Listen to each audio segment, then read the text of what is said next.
Hey there, welcome to the Lemurian Collective. I'm Lisa Kay. I'm an intuitive counselor and energy practitioner.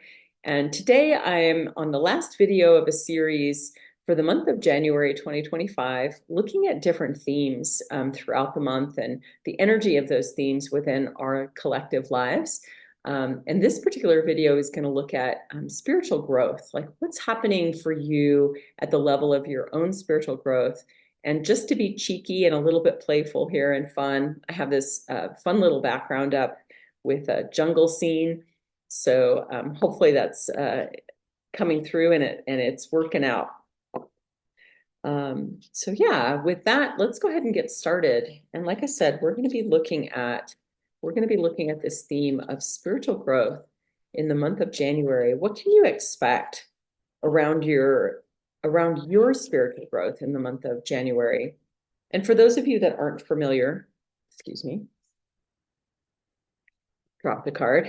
For those of you that are not familiar, I tune into the collective energy. For those of you that connect with or resonate with terms like light workers, star seed, Pleiadians, um, Lemuria, those kinds of terms, that's the energy that I'm really connected to. And when I talk about the collective, that's the collective energy I'm referring to. So let's take a look for this collective. What are the energies around spiritual growth? What can you expect in the month of January? I feel like the energies want to come out. They're just not making themselves very clear here. Ooh. For some of you, this is going to be a pretty intense month, I think. Hopefully not too intense. Hopefully we've had enough of our intensity over the last year. And actually, I'm going to pull some additional cards just to clarify this energy a little bit more. Yeah.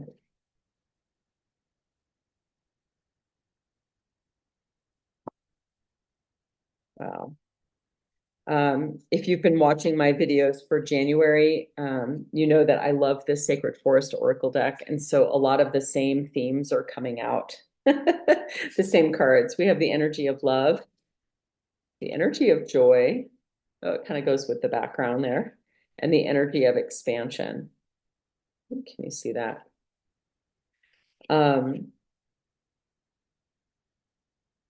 Wow. Hold on. I'm getting some messages here. Um, One of the big energies for the month of January for this collective is really around, like, they're showing me kind of chiseling away this shell. And it's not really the shell of an armor. It's more like a layer or a part of our facade or part of our persona that we're growing out of. And we're ready to level up. We're ready to move into this new energy. And so we have to chip away at this kind of shell so that we can grow and expand. And I see that particularly in this space of love energy, not necessarily romantic love, although that could be the case for some of you. But this is more in terms of spiritual love. This is during this time period, things for many of you are going to be more connected to opportunities to love yourself more deeply. It's kind of a tricky and interesting thing to talk about self-love. And I know, my background's as a counselor, and we've been talking about self-love as part of the self-help movement starting in the 80s. Oh, self-love, self-love. But I feel like now the collective is really starting to understand the depth of what is meant by self-love and really tuning into that in a whole new way that elevates you. It elevates your vibration, your frequency. It's going to change the way that you interact with people in the world, the way that you feel about yourself, the way you feel about others, the way you feel about the world around you and what you're bringing into the world. So I see, big growth this month for many of you around that component, like, looking at that deepening of self-love, expansion,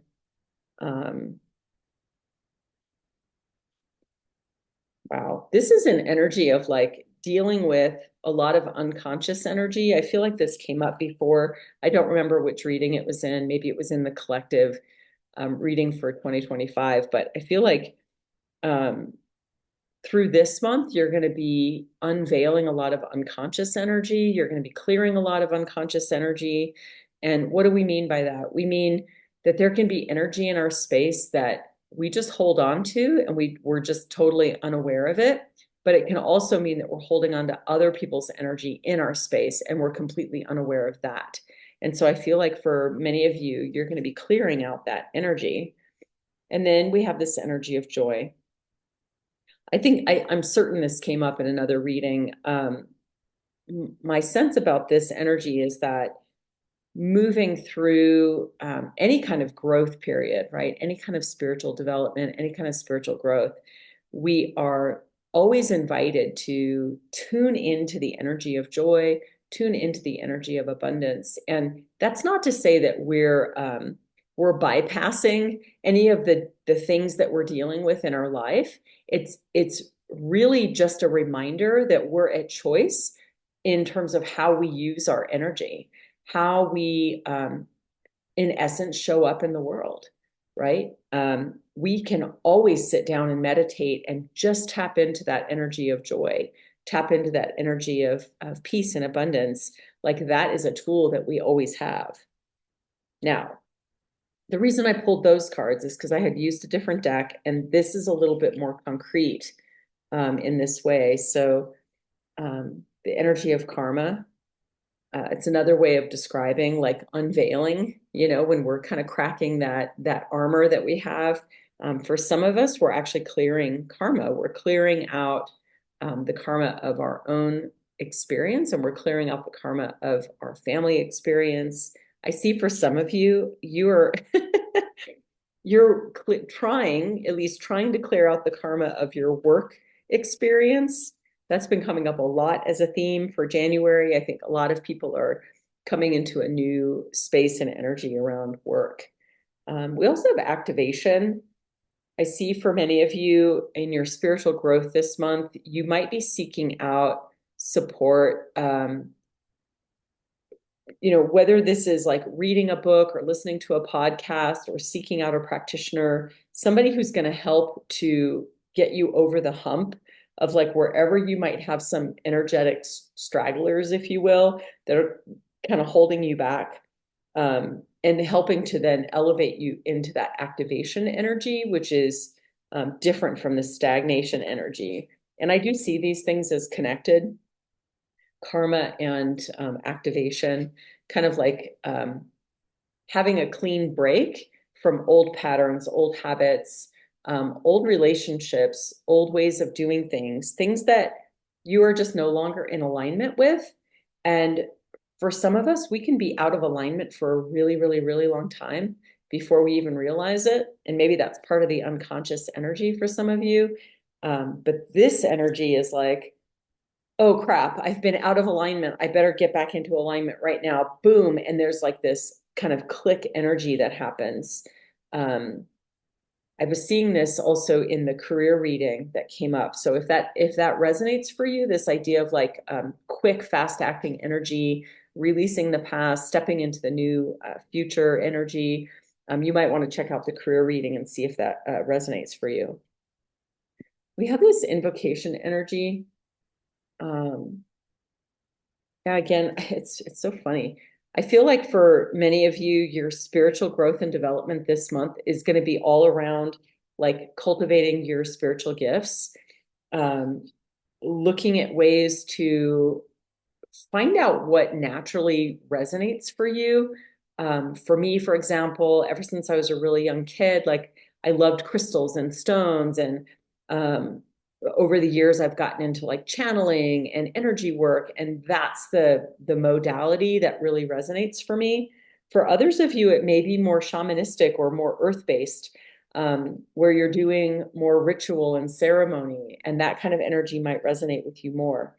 And so what they're also telling me is that you can tune into this energy during during this time of spiritual growth in the month of January, that you can use the skills that you know to actually help you through that process a little bit more easily. Whether that is like creating a ceremony that says, hey, clear out this energy that no longer serves me, clear out this karma, or, help to activate me into the next level. Like you can use some of those skills and tools in that way. Radiance. So this is a interesting, a little bit of a, maybe it's a digression, I'm not sure, but something I've been really present to recently, and I'll do my best to stay on track and to explain this without going too far off onto a tangent. But for me personally, when I am meditating or working with energy and I am intentionally wanting to raise my vibration, raise my frequency, um, there are things that I talked about, right? There are things like you can do ceremony and ritual and things like that. But we have this incredible tool in the world that will instantly raise our vibration, and it's the energy of the sun. And I'm not talking about going out and sunbathing or anything like that. I'm talking about in meditation, finding that vibration in the meditation space that relates to the sun. If you think about it, the magnitude and the magnificence of the sun as a source of healing, as a source of health and well-being and life, we need it, right? So I feel like there's this incredible untapped resource that we forget about, of just like tapping into the energy of the sun. And maybe that means you go sit outside and just feel the sun on your body. Maybe it's, you're just meditating and bringing that sun into your body. So through this growth period in January, that comes across as like a tool that you can use. And what I see in that is like you can also visualize like the sun is burning away energy that you don't need anymore. The sun is creating space. The sun is opening you to have more freedom and more alignment within your own energy body. So cool. And then finally, we have release. I feel like this is for a couple of you, specifically in this way. This is partly ceremony and ritual. I feel like for some of you, you need really concrete steps to let go of energy, to let go of things that don't serve you. And I'm seeing some of you during the month of January, like creating a specific ceremony around that, like writing down the energy that you're ready to move out of your space. And you might burn it, you might bury it, you might, put it in ice. I don't know. There's all kinds of different things that people recommend. That's not the way I do energy work, so I'm not sure. But find what resonates for you. And certainly there are going to be tons of things that you can research on the internet, on YouTube, for that. But this releasing, and I'm also seeing, it's very interesting. I'm also seeing for some of you, this is kind of a sensual or sexual release as well. It doesn't have to be sexual, but there's something in this about tapping into this more sensual energy that is part of your divine feminine, especially since most of you are female that watch my channel. I feel like this energy it's like an important part of clearing out through this avenue of sensuality. So take it as it resonates, leave the rest behind. I'm also seeing for some of you, there's this, there's something, I'm not very familiar with it, but I've heard of like forest bathing. And I feel like for some of you in the month of January, that kind of process could be really balancing for you and really nourishing. And I'm going to pull some final energies here and just see, is there anything else that Spirit wants to communicate about your spiritual growth in the month of January? Playfulness. Yeah, I feel like that's a theme that's also been coming up a lot lately, that the energy of playfulness is so important. in my particular study, in our particular practice, playfulness is actually one of the core tenets of how we talk about energy. And the reason for that is that when we're in the state of playfulness, we're not in attachment and we're not in seriousness. And it allows the energy to flow better, right? We can move things much more easily when we're not so serious about them. So I feel like this is a great time to have more playful energy as well. All right. Well, with that, I thank you so much for stopping by. I hope there's something here that resonates for you. As I said, you're welcome to like, share, and subscribe. And if you would like more information about me or my work, you can check out the information in the description box. And thank you once again, and Happy New Year.